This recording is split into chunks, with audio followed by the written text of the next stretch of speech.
नमस्कार दोस्तों, जैसा कि आप लोगों के लिए एक बहुत बड़ी खुशखबरी है। अपनी राजस्थान लोक सेवा आयोग जो अजमेर संस्था है उसी का अभी विज्ञापन जारी हुआ है। और ये विज्ञापन जो है ये आया है राजस्थान लोक सेवा आयोग अजमेर से, और मैंने अवनी एजुकेशन जो चैनल है वहाँ से डाउनलोड किया इसको। और अपनी सेकंड ग्रेड की वैकेंसी आ गई है। बहुत बड़ी बात है कि वैकेंसी तो आ गई, लेकिन हम लोगों के लिए और आप लोगों के लिए अच्छी खबर नहीं है कि देखो, पद तो बहुत कम आए हैं। मैं भी इस बात को मानता हूँ कि पद 2129 पद आए हैं और ज़्यादा पद भी नहीं हैं। आप लोग जो हिंदी में देख सकते हो 288 पद है, और अंग्रेजी में देख सकते हो कितने 327 है। विज्ञान में अच्छे पद आए हैं, सॉरी गणित में अच्छे पद आए हैं। और सबसे कम पद आए हैं आपके एसएसटी में। एसएसटी में आपके पास में कितने पद आए हैं, तो वो पद आए हैं आपके 88 पद आपके पास में आए हैं विज्ञान में, जो बहुत कम है। क्योंकि देखो, जितनी बड़ी वैकेंसी थी उतने पद भी आने चाहिए थे।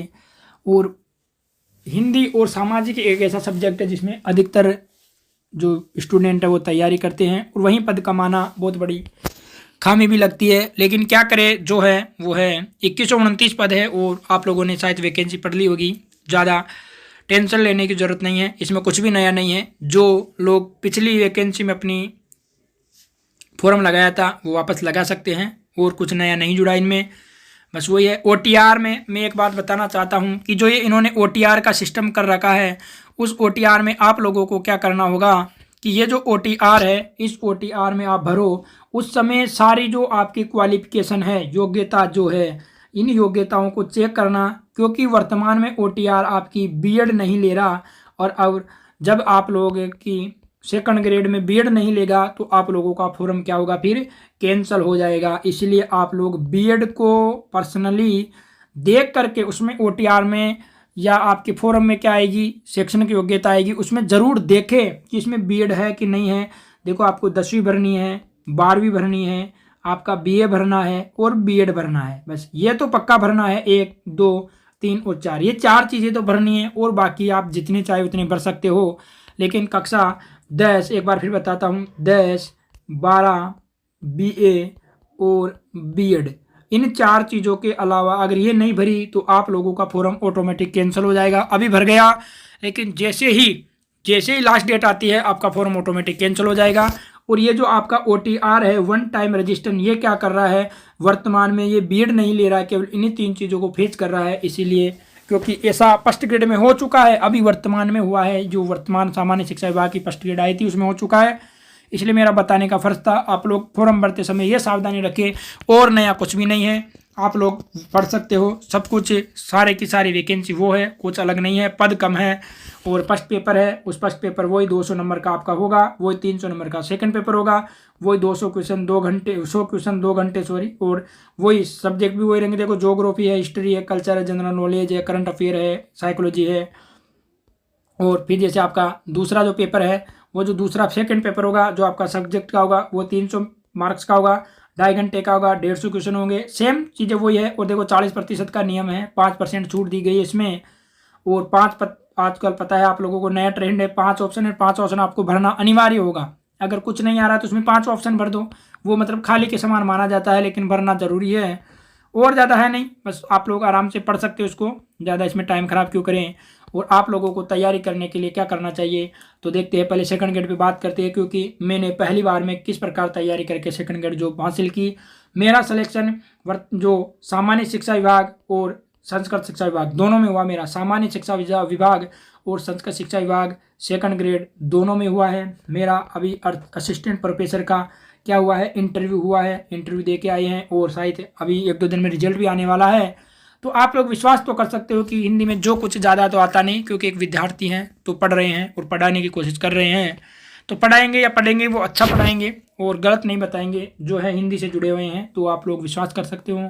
क्योंकि जब आप लोग, जिन लोगों ने रीट दी है और उनसे आप लोग असिस्टेंट प्रोफेसर पढ़ सकते हो, जिन्होंने ज़िंदगी में एलडीसी पास नहीं की, उनसे आप लोग पढ़ सकते हो। तो फिर हम तो इन्हीं को पास करके इन्हीं के क्षेत्र में तो क्यों नहीं पढ़ सकते हो और अच्छा पढ़ा सकते हैं। बस ये है कि हमारे पास या मेरे पास वो नहीं है बंदर की तरह या हूँ या नहीं है, हम ऐसा कर देंगे हम ऐसा कर देंगे, हम कुछ भी नहीं कर सकते सर, क्योंकि करना आप ही लोगों को है, दूसरा कोई भी कुछ नहीं करेगा। शिक्षक आपको बता सकता है, क्योंकि अगर हम सब कुछ हम कर देते तो मैं तो मानो क्योंकि 1000 को पढ़ाता तो 1000 ही नौकरी लग जाते ना, फिर कैसे नहीं लगते। जितने भी आप लोग के जितने गुरुजी हैं उनको पूछो कि फिर बाकी क्यों नौकरी नहीं लगती। अब वो कहेंगे पढ़ते नहीं जी, ऐसा नहीं है, पढ़ते सब है, आप लोग तैयारी करोगे तो पढ़ोगे तो सही, ऐसी बात नहीं है। तो बस यही है कि जो अच्छा पढ़ेगा जो अच्छा करेगा बस उसी की गवर्नमेंट जॉब लगेगी।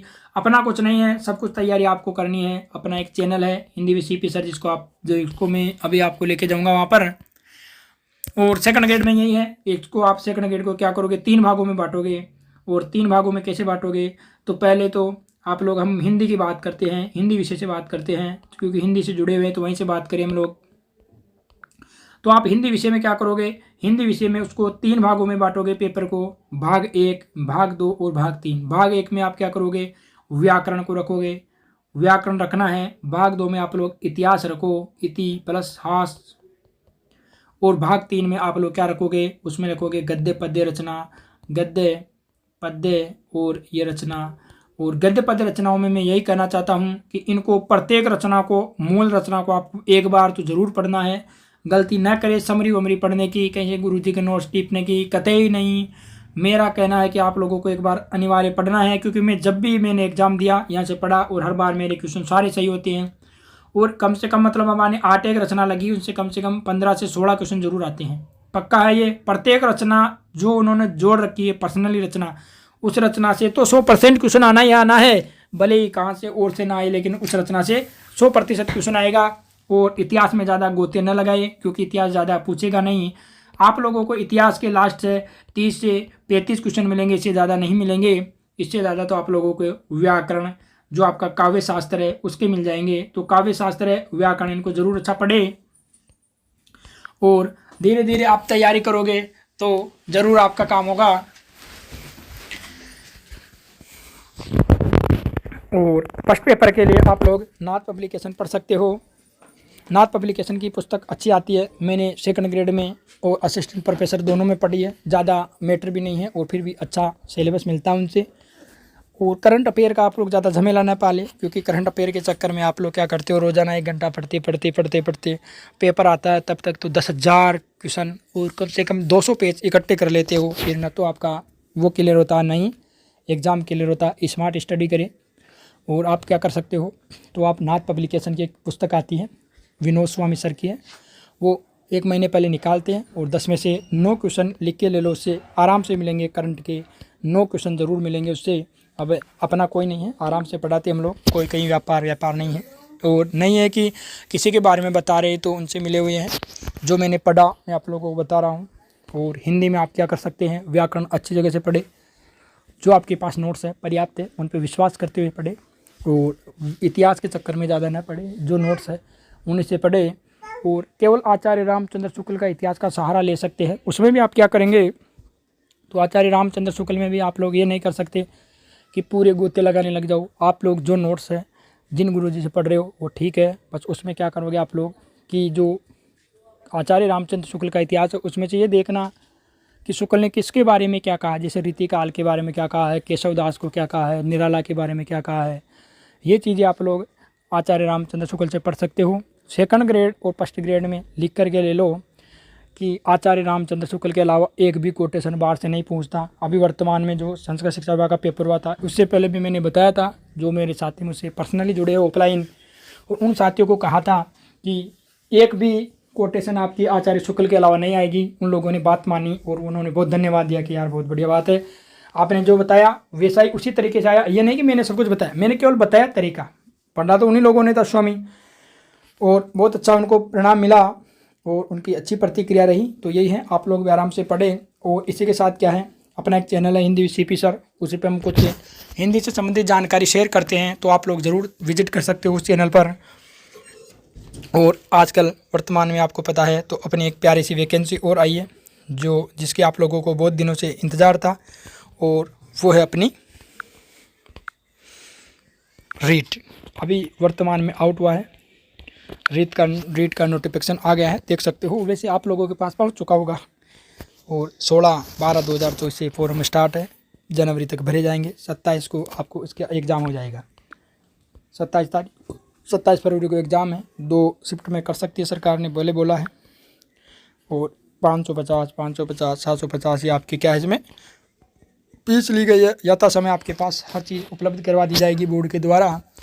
रीट में क्या कर सकते हो आप लोग, तो रीट में आप लोगों को 6 से 10 या 12 इनकी बुक पढ़ो सर। बुक स्कूल की जो बुक चलती है ना, वो स्कूल की बुक पढ़ो। क्योंकि मैंने पढ़ा था, मेरे एमए फाइनल के एग्ज़ाम थे, 2nd ग्रेड की मैं तैयारी कर रहा था। केवल रीट प्री बस इस बहाने से था कि क्या पता 2nd ग्रेड में ना हो तो रीट फाइनल तो देना ही है। देखो सच है, झूठ बात नहीं है। होगा ये भी पता नहीं था कि 2nd ग्रेड में 100% सिलेक्शन होगा, क्योंकि संभावनाओं पे जीवन था। लेकिन क्या करें, तैयारी अच्छी थी। फिर भी हमको भाई 2nd ग्रेड प्री पास हो जाए तो फिर रीट मेंस भी दे सकते हैं, इसलिए पढ़ना तो पड़ा। तो ज़्यादा पढ़ने का समय नहीं मिला, क्योंकि 2nd ग्रेड को बहुत समर्पित होकर के पढ़ रहे थे। विश्वास तो था कि होगा, लेकिन देखो डर तो सबको रहता है कि नहीं हुआ तो कम से कम रीट फाइनल तो देंगे। इसीलिए रीट की तैयारी की। तो मैंने देखो मेरी हिंदी अच्छी हो गई, क्योंकि जब से पढ़ रहा था तो हिंदी पढ़ रहा था, तो हिंदी की मुझे टेंशन नहीं थी। साइकोलॉजी मैंने धीर सर से पढ़ी, आप लोग भी पढ़ सकते हो, बहुत अच्छा पढ़ाते हैं, कोई कमी नहीं है। और न पढ़ना चाहो तो आपको जिसकी अच्छी लगे, जिन सर की अच्छी लगे वहाँ से आप पढ़ सकते हो, कोई जरूरी नहीं है, किसी के लिए कोई बाध्यता नहीं है। जहाँ से आपको बेहतर लगे पढ़ो, जहाँ से आपको अच्छा रिजल्ट मिले वहाँ से पढ़ना है। संस्कृत जिन गुरुजी से आप पढ़ रहे हो पढ़ते रहो, क्योंकि संस्कृत में देखो 30 में से 30 तो जिसकी सही समझ में आती है संस्कृत उसी के जाते हैं, नहीं तो अपने तो 25 26 27 भी हो जाते हैं तो अपना पास हो जाएंगे। अगर मान लो इसमें पास भी नहीं हुए तो जो पुरानी रीट है वो भी चलेगी। और अब की बार रीट में क्या है कि जो पेपर की व्यवस्था वो बहुत अच्छी है, डबल लॉकर में होगा, बहुत बढ़िया ट्रेजडी वेजडी बनाई जाएगी, जहाँ पर मुख्यालयों पे एग्जाम होगा। तो मतलब सरकार की ओर से और बोर्ड की ओर से हर संभव प्रयास किया जाएगा कि पेपर पारदर्शिता के साथ हो, और होगा, संभावनाओं पे जीवन है। 2nd ग्रेड में पद बढ़ने की संभावना है, क्योंकि अभी डीपीसी हुई है तो पद बहुत सारे खाली है। आनंद फानन में वैकेंसी निकल जाती है, पद बढ़ाए जा सकते हैं, कम किए जा सकते हैं, सरकार के हाथ में, कोई चिंता की बात नहीं है। अब मैं आप लोगों को अपने जो और ये चैनल अपना हिंदी विद सीपी सर, आप लोग इस पर ज़रूर विजिट करें। और इस पर जो अपनी कुछ जानकारी है वो आप लोगों को शेयर करता हूँ। इस पर हिंदी से संबंधित आपको प्रत्येक चीज़ मिलेगी। और ये प्लेलिस्ट है, आप यहाँ जाइए, देखो व्याकरण की प्लेलिस्ट बनी हुई है। इसमें अभी अपडेटेड 25 क्लासेज हमने डाल दी है भारतीय काव्य शास्त्र की। और असिस्टेंट प्रोफेसर में मतलब भारतीय काव्य शास्त्र तो इस प्रकार डाल रहे हैं सारी क्लासेज की, आप असिस्टेंट प्रोफेसर तक पढ़ सकते हो। एक बार पढ़ने के बाद में कोई सा भी एग्जाम दो, दोबारा पढ़ने की जरूरत नहीं है। इस प्रकार पढ़ाने की कोशिश कर रहे हैं। गद्य पद्य रचना है, आप लोग 1st ग्रेड 2nd ग्रेड कोई सा भी एग्जाम दो, इन रचनाओं को पढ़ लो। मूल रचनाएं हैं और पूरी पढ़ाई गई है, ये नहीं कि कट पेस्ट है, तो आपको पढ़ना चाहिए, ये कहना चाहता हूँ मैं तो।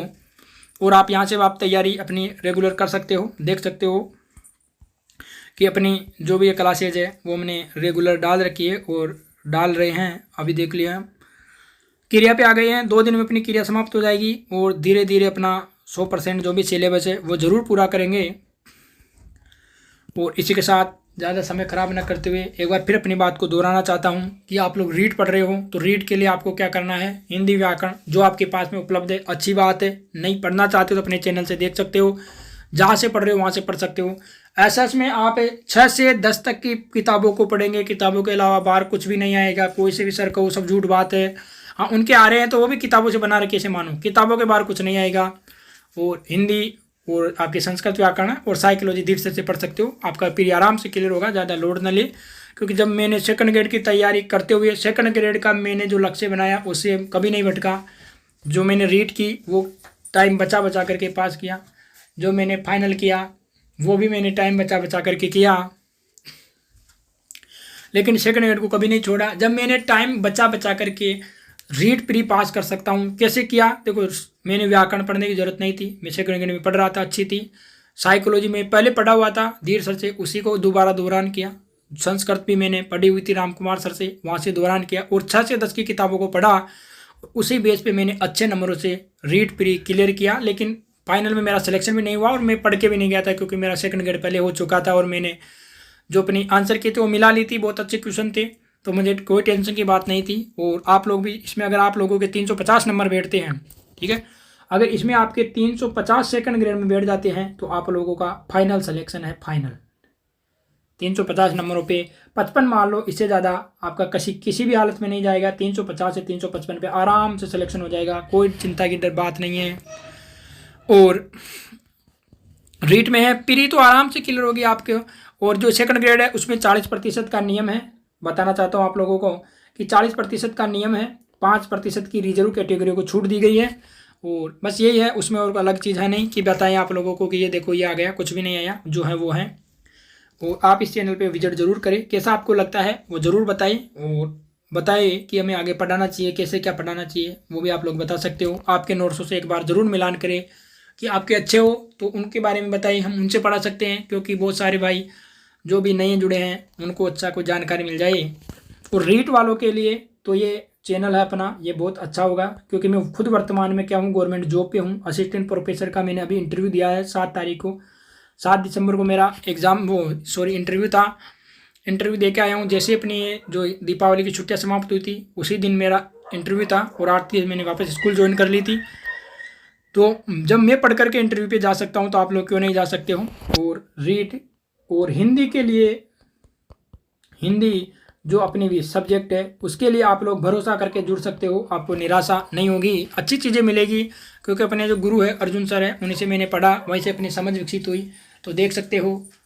और इसी के साथ जय हिंद जय भारत पढ़ते रहिए, आपका चैनल है। और भी कुछ जानकारी चाहिए तो कमेंट करें, कमेंट में आपको हर चीज़ उपलब्ध होगी। जय हिंद जय भारत।